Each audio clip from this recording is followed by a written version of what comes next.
Hi, this is the James. I used to support Trump as the lesser of two evils, at the very least. The idea of a businessman instead of a politician intrigued me. When he won, I thought it was great. Just maybe someone could get something done for once. I always thought if any presidential candidate could win and then actually do even one thing they promised, it would be amazing and make for the best president ever. So here he was. Despite having once had a TV show centered around being a big businessman that fires people, he as president rarely fired anyone. He let his staff backstab him, sabotage his efforts, and leak all of his internal memos. He had a problem firing people and running this business that is America. So, of course, everything went to hell in a bucket. Let's not ruminate all that here. But when he won the re-election and the other party claimed to have more votes than there were registered voters, well, let's just say he was an absolute moron to drop it and let the cheaters win. Not going there right now either. So, why does he think he will win this time if the opposition party won by provable widespread cheating last time and got away with it? They will just do it again, right? Been asking about this on numerous sites and threads for a very long time, and no one knows what will prevent this from happening again. No one. So is Trump worth voting for again anyway? There are 6 main things to consider here. 1. Will he really do better this time? Will he really fire people and drain the swamp this time? I think after the disaster last time, he really will get it in gear this time.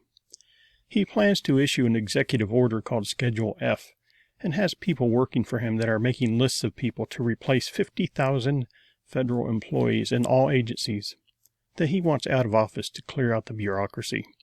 This alone could be a very great thing. Second, will he really set up a commission to end the homeless problem as he promised? No other politicians seem to give a crap about the homeless, so this promise is very enticing. Third, will he really get the wall built this time? After all, there is already a law in the books from 2006 mandating that a wall be built, and this was never finished. Why didn't he invoke this law and ensure its enforcement last time around? Who knows? But we can only hope that he will get it done this time. Fourth, will he stop the war in Ukraine? Despite his constant mentioning of this, his ego has overtaken him here. He cannot stop that war just by waltzing in and ordering Putin and Zelensky to meet and talk about it, especially in one day. It really is a cartoonish fantasy.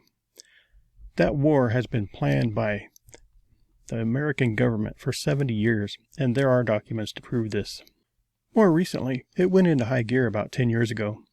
No one-day talk will undo everything that was done to instigate the invasion, especially when one side has extremely unreasonable demands.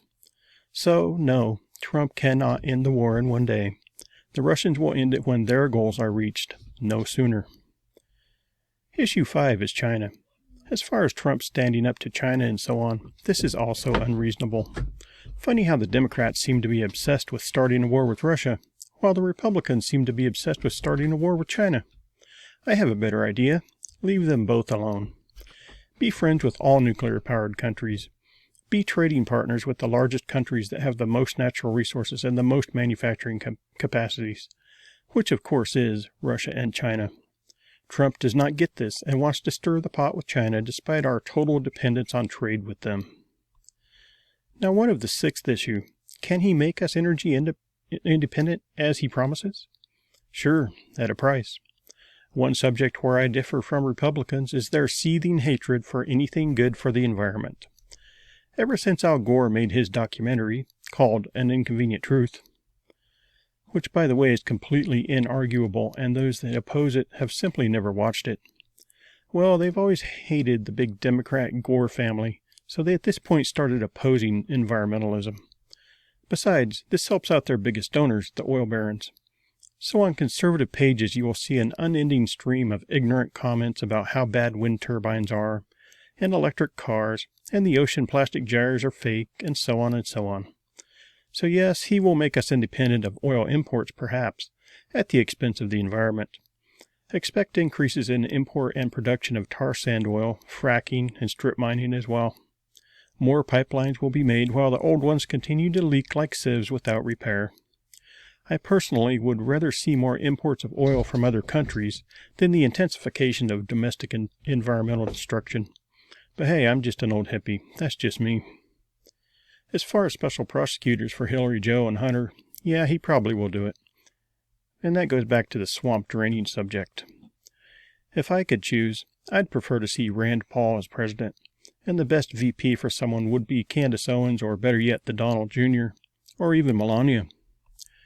But as far as Donald Trump, as much as I can criticize him as a former liberal and now middle-of-the-road type conservative, he is by far the best candidate this time, and I hope he succeeds. If anyone knows how to stop the steal next time around, please comment on it. YouTube supposedly recently authorized use of that term, which they used to censor. So we will see here. Maybe I will earn my first blue banner warning. I hope this was interesting to both sides of the spectrum, so have a disturbed day.